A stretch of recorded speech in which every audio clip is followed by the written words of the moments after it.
Hello दोस्तों, मैं हूं स्मिता कुमार और आप देख रहे हैं आपका अपना हेल्थ चैनल पेडी सर्कल।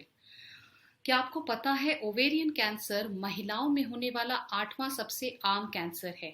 करीब 78 यानी 78 महिलाओं में से एक महिला को ओवेरियन कैंसर होने का खतरा होता है।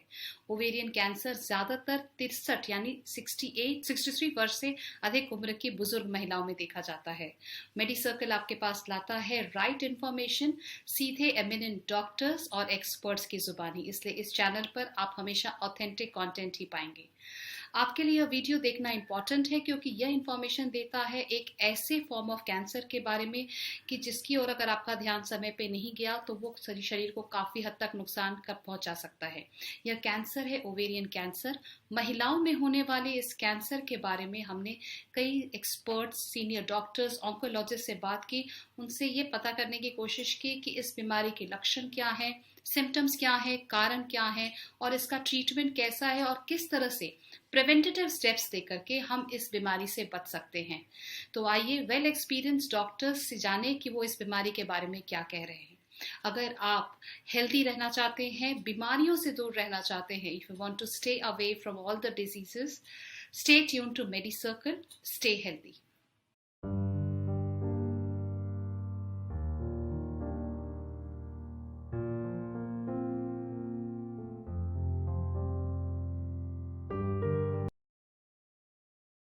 ओवेरियन कैंसर एक कॉमन कैंसर है जो कि एल्डरली लेडीज को ज्यादा प्रभावित करता है। अगर अर्ली स्टेज में ही स्क्रीनिंग हो जाए तो बेहतर है। महिलाओं में ओवेरियन कैंसर के बारे में अवेयरनेस फैलाने के लिए मेडी सर्कल एक एक्सक्लूसिव सीरीज कंडक्ट कर रही है, जिसमें कि एमिनेंट गायनेकोलॉजिस्ट एंड ऑन्कोलॉजिस्ट से आप डायरेक्ट और ज्यादा रिलायबल इंफॉर्मेशन हासिल कर सकते हैं। हाय, मैं हूं अमृता प्रिया और आप देख रहे हैं मेडी सर्कल। आज हमारे साथ शो में डॉक्टर सारिका गुप्ता मौजूद है।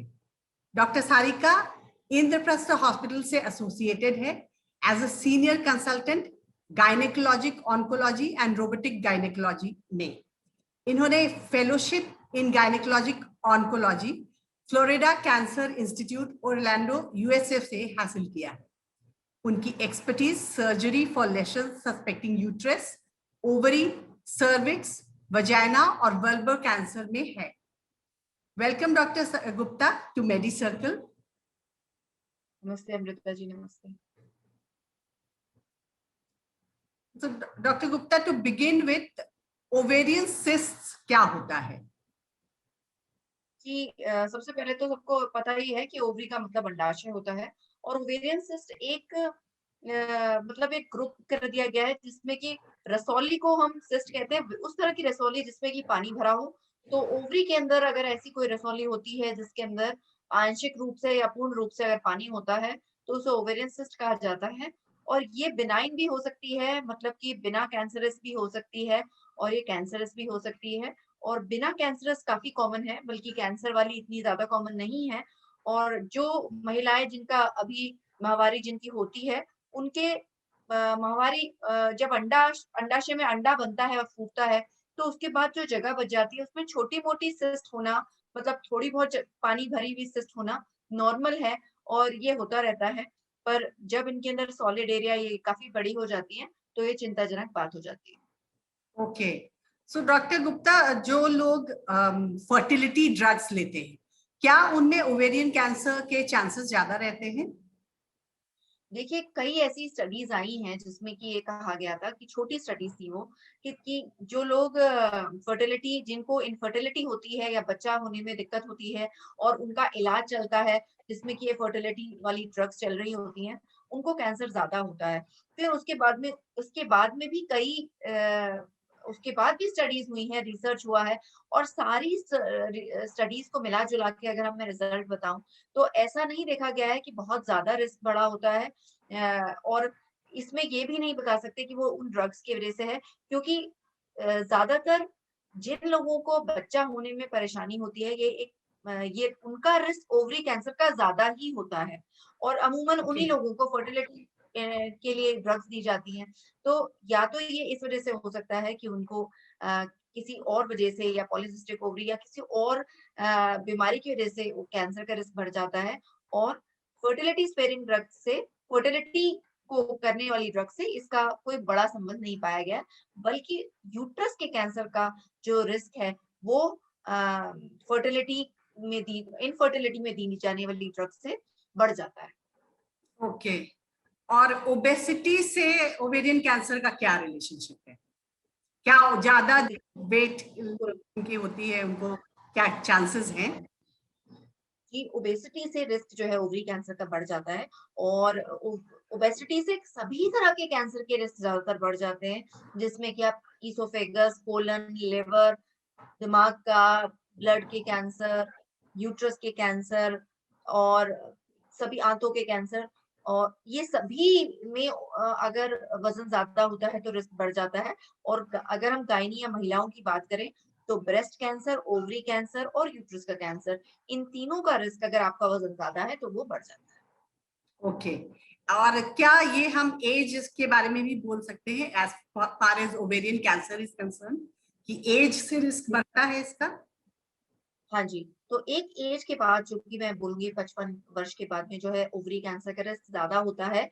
आजकल मतलब ज्यादातर लोग इसी एज में होते हैं, पर ऐसा नहीं है कि कम एज के लोगों को नहीं हो सकता। मैंने कई लड़कियों को भी देखा है, बल्कि कुछ तरह के अलग तरह के रेयर कैंसर्स छोटी लड़कियों को भी होते हैं, जो कि मैं 20 वर्ष से पहले की बात कर रही हूँ। छोटी लड़कियों को भी होते हैं, वो अलग तरह के कैंसर होते हैं और उनका ट्रीटमेंट भी अलग तरीके से ही होता है। तो ये किसी एज में भी हो सकता है। आप इस बात को भी नहीं होना चाहिए कि इस एज में हम नहीं है, 55 से ज्यादा नहीं तो हमें रिस्क नहीं है। रिस्क फिर भी होता है, पर 55 वर्ष के बाद रिस्क ज्यादा होता है। ओके, और इनके प्रिवेंशन स्टेप्स क्या हो सकते हैं ओवेरियन कैंसर के? देखिए, जो भी हम रिस्क फैक्टर, सबसे पहले तो हमें पता होना चाहिए कि रिस्क फैक्टर क्या है जिसको हम कम कर सकते हैं।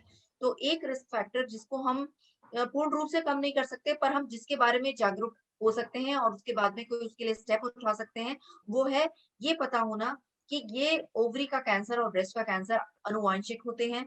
ये फैमिली से रिलेटेड होता है। अगर आपके घर में किसी भी आपके ब्लड रिलेटिव में जैसे मदर है या मौसी है या सिस्टर हैं, उनको ब्रेस्ट या ओवरी का कैंसर होता है, तो आपका रिस्क बढ़ जाता है ब्रेस्ट या ओवरी का कैंसर होने का। तो इस तरीके से उन लोगों को जिनको कैंसर होते हैं, उनका हमेशा जो कि है जेनेटिक टेस्टिंग कराई जाती है, और जेनेटिक टेस्टिंग में अगर आता है कि उनको हेरेडिटरी कैंसर है, तो उनके ये रिश्तेदारों को भी उनको बताना चाहिए, जिससे कि वो सही टाइम पर अलग-अलग तरह की स्क्रीनिंग उनको बताई जाती है। और कुछ लोगों को जेनेटिक टेस्ट भी बताते हैं उनकी फैमिली मेंबर्स को, अगर वो पॉजिटिव होता है तो आपके जब फैमिली पूरी कंप्लीट हो गई है तो ओवरी को निकाला भी जा सकता है, और जिससे कि हेरिडिटरी कैंसर का रिस्क कम हो जाए। दूसरी चीजें जो मैंने बताई, अभी आपने बात की है कि जिनको ओबेसिटी है वो कम कर रहे हैं अगर, और कार्सिनोजेनिक जो प्रिजर्वेटिव वाले फूड हैं वो सब चीज अवॉइड करें, तो एक तरीके से आपका हर तरह के कैंसर का रिस्क कम हो जाता है। बट जो स्क्रीनिंग होती है, एक चीज होती है स्क्रीनिंग जिसमें कि सिम्टम आने से पहले आप पता लगा सकते हैं कि ओवरी का कैंसर का रिस्क है या नहीं। वो ओवरी कैंसर में आजकल मतलब अब तक साइंस निकाल नहीं पाई है स्क्रीनिंग ओवरी कैंसर का। तो इसके लिए कोई स्क्रीनिंग उपलब्ध नहीं है, बट जागरूक रहना बहुत बहुत जरूरी है अपने मतलब जल्दी पता लगाने के लिए। और जागरूकता में आपको सिर्फ वार्निंग सिम्टम ही पता होने चाहिए। वार्निंग सिम्टम में है कि पेट फूलना, वजन कम होना, खाने खाने में अपचन होना, और बार बार वॉमिटिंग या नौशिया की शिकायत होना, और ये सब बिल्कुल ही जनरल सिम्टम है, और जिसके लिए ज्यादातर लोग फिजिशियन के पास जाते हैं। पर अगर ये सिम्टम परसिस्ट कर रहे हैं, अगर ये सिम्टम 1 महीने तक आपको परेशान कर रहे हैं, तो आपको अल्ट्रासाउंड जरूर कराना चाहिए। और इसके लिए भी जागरूक रहना चाहिए कि घर में किसी और को ब्रेस्ट या ओवरी का कैंसर तो नहीं है। ओके, तो ये जो कॉमन सिम्टम्स है इसके बारे में अलर्ट रहना चाहिए। उसके अलावा ऐसा कोई प्रिवेंटिव मेजर नहीं है जिसको कि हम रिस्क को रोक सकते हैं? स्पेसिफिक नहीं है। जैसे कि अगर मैं आपको सर्विक्स का बताऊं, वो पूरी तरह से आप प्रिवेंट कर सकते हैं अगर आप एचपीवी की वैक्सीन लें और स्पैप स्मीयर कराएं, एचपीवी का टेस्ट कराएं, तो पूरी तरह से प्रिवेंट कर सकते हैं। बट ओवरी के लिए कोई स्पेसिफिक प्रिवेंशन नहीं है। बट हाँ, अगर आप 45 वर्ष के बाद हर साल अपना एक अल्ट्रासाउंड करवा सकते हैं, तो उससे हमें कुछ जानकारी मिल सकती है। पर साइंस और साइंस से, स्टडीज से ये पता चला है कि अगर आप साल भर भी कराते, हर साल में एक बार कराते भी हैं, तो भी कई बार ये चीजें छूट जाती हैं और पता नहीं लग पाती अल्ट्रासाउंड से।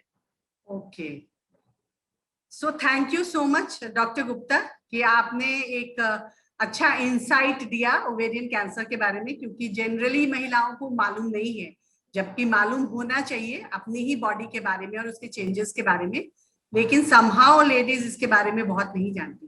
तो आपके जैसे एक्सपर्ट्स से जब डायरेक्ट सुनेंगे लोग तो नेचुरली वो ज्यादा समझ पाएंगे इन चीजों को। तो thanks a lot for being part of thank you for inviting me. Thank you, और सब मैं सभी से कहूंगी कि अपना ख्याल रखें। Thank you so much.